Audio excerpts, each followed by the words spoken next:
com ya. Kayaknya hari ini saya ingin sedikit cerita tentang bagaimana bahasa pemrograman yang unik, bahasa pemrograman yang sering mengganggu, orang sering menyebutnya dengan virus ya. Saya ingin hari ini bercerita tentang virus karena kemarin kayaknya banyak hal yang saya tidak mengerti tentang virus itu. Suara saya begini kedengaran nggak? Siapa nggak kedengaran? Nantinya.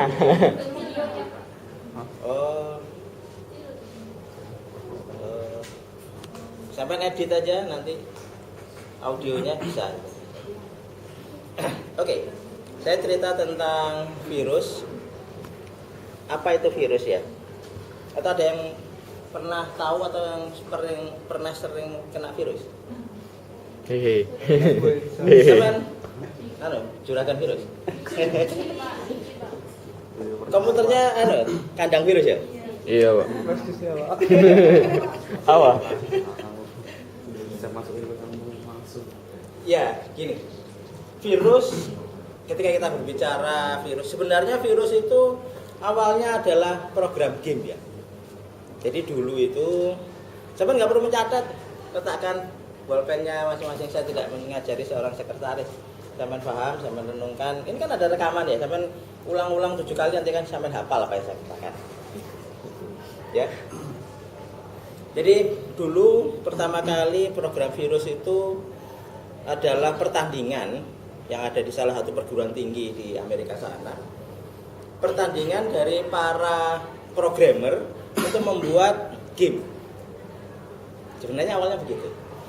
Game apa? Game di mana program itu bisa memakan, bisa mematikan program yang lain. Gitu. Lomba untuk saling beradu antar program. Jadi program ini bisa menutup, bisa mematikan, bisa membuat aplikasi itu tidak jalan gitu. Jadi ketika ada aplikasi yang jalan kemudian dia mematikan. Awalnya seperti itu. Tapi karena kreativitas para programmer ini berkelanjutan. Gitu. Jadi ketika perlombaan itu sudah tidak ada, saya juga belum tahu apakah perlombaan itu sampai sekarang ada. Para programmer itu berkelanjutan untuk membuat sebuah bahasa pemrograman yang usil ya gitu. Gitu, mematikan program yang lain, mengganggu sistem dan seterusnya. Dan mungkin ada indikasi, meskipun ini belum bisa ditemukan belum bisa ditelusuri secara benar, bahwa para pembuat antivirus itu kadang-kadang juga membuat virus gitu ya. Indikasi itu ya, tapi kan kita tidak boleh sebutkan ya. Tidak boleh berburuk sangka. Oke. Sekarang saya ingin bercerita tentang bagaimana sih sifat dasar dari virus. Supaya sampai paham, supaya suatu saat ketika sampai nanti berhadapan dengan sebuah peralatan yang mungkin nanti akan sampai pakai di dalam sebuah institusi ketika sampai bekerja, ketika dia kena virus, sampai tahu sebenarnya ini seperti apa. Oke. Gini, virus adalah sebuah program, jelas itu ya. Jadi kemarin sekilas saya singgung, jangan pernah berpikir bahwa virus itu adalah sesuatu yang memang miliknya orang kedokteran, ini miliknya orang IT, miliknya orang komputasi. Sampai meskipun dari bioengineering, tetap ketika berbicara virus, sampai harus membayangkan virus beneran, virus kesehatan atau virus IT atau virus moral gitu ya. Nah, jika kita berbicara virus dalam konteks digital, dalam konteks sistem informasi, dalam konteks teknologi informasi, maka itu adalah program. Program yang seperti apa yang dikatakan, yang dianggap sebagai virus? Yang jelas program itu mengganggu ya. Jadi kalau dia tidak mengganggu, kalau misalnya dia menguntungkan, biasanya tidak sering disebut virus. Yang kedua adalah dia itu berjalan tanpa atau tidak sesuai dengan keinginan kita gitu. Jadi misalkan kita ngeklik sesuatu kemudian muncul seperti harapan kita, maka itu pasti bukan virus aplikasi itu. Tapi ketika kita ngeklik sesuatu ternyata itu menjadi sesuatu yang lain, maka itu bisa jadi adalah bug program, bisa jadi memang itu sengaja adalah sebuah virus. Mengerti ya? Nah, dalam perkembangannya virus akhirnya punya ciri-ciri gitu. Untuk dia bisa benar-benar powerful untuk melakukan penyerangan, biasanya dia yang pertama kali dia lakukan umumnya adalah dia masuk ke register. Ya. Jadi salah satu upaya supaya sampean tidak terkena virus, register sampean harus diamankan.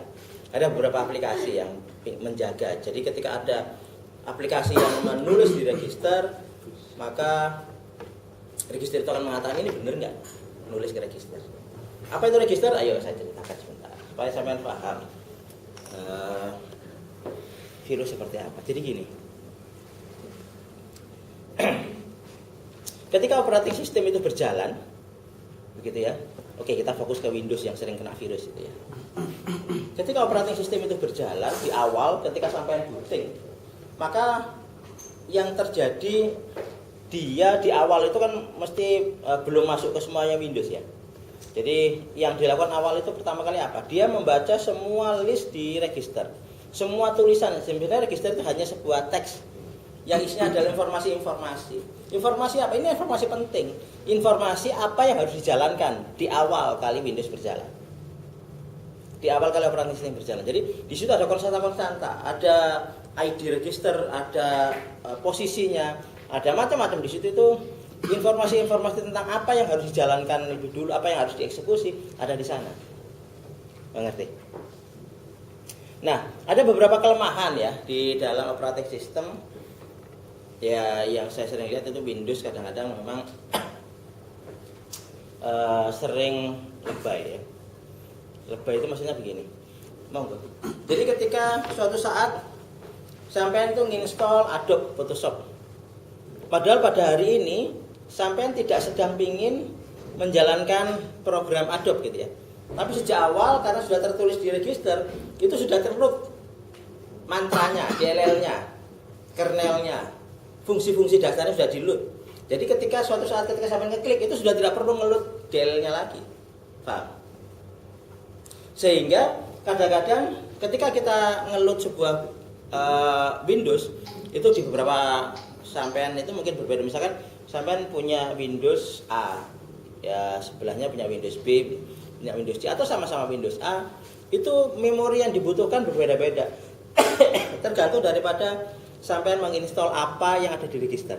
Karena di awal itu pasti ditumpahkan semua ke RAM. Apa itu RAM? Random access memory. Iya. Gini aja gampangannya. Ada sebuah memori yang dia kecepatannya relatif tinggi dibandingkan dengan piringan ya, dengan hard disk. Hard disk itu kan piringan, meskipun sekarang ada hard disk yang pakai solid state ya.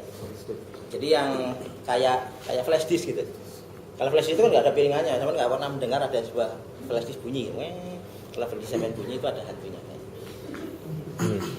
Karena dia pakai solid state, zat padat. Dia pakai komunikasi data langsung ke elektron, bukan pakai piringan. Nah, karena piringan itu seberapa cepat pun ya, hard disk yang kita punya, itu kecepatannya sangat lambat dibandingkan dengan kecepatan prosesor. Ya. Prosesor itu katakan aja sampai punya prosesor sekarang itu rata-rata 3 GB lah ya. Sampai cari yang Pentium 4 pun juga sudah susah. Ya, sampai mencari prosesor yang rata-rata 2, sekian giga. Giga itu miliar, mega itu juta.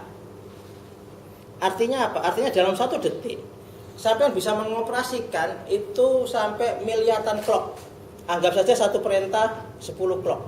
Berarti sampai sudah bisa menjalankan jutaan perintah di dalam 1 detik per detiknya. Sebuah kekuatan luar biasa. Komputer itu sebuah kekuatan yang luar biasa. Mengerti? Dahsyat banget yang ada di komputer itu. sebuah kekuatan. Orang sering mengatakan ini ada sebuah kekuatan nuklir yang sudah ada di rumah masing-masing. Ngerti? Sama dengan ketika handphone yang sekarang yang sudah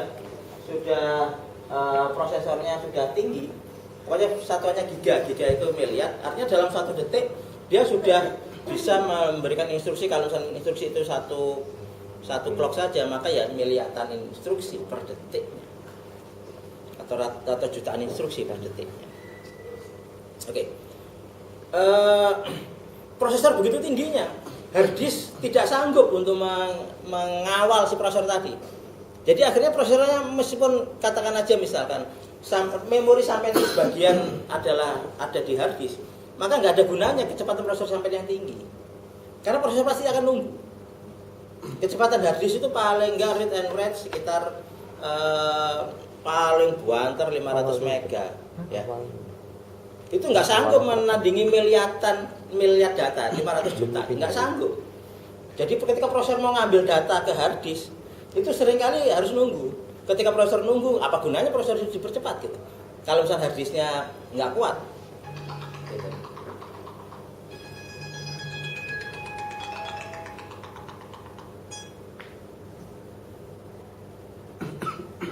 Begitu. Ya.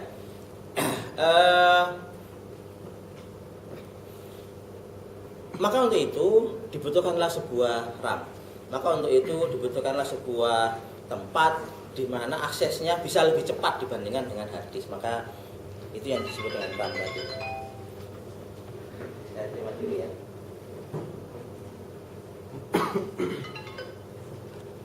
Halo. Salam,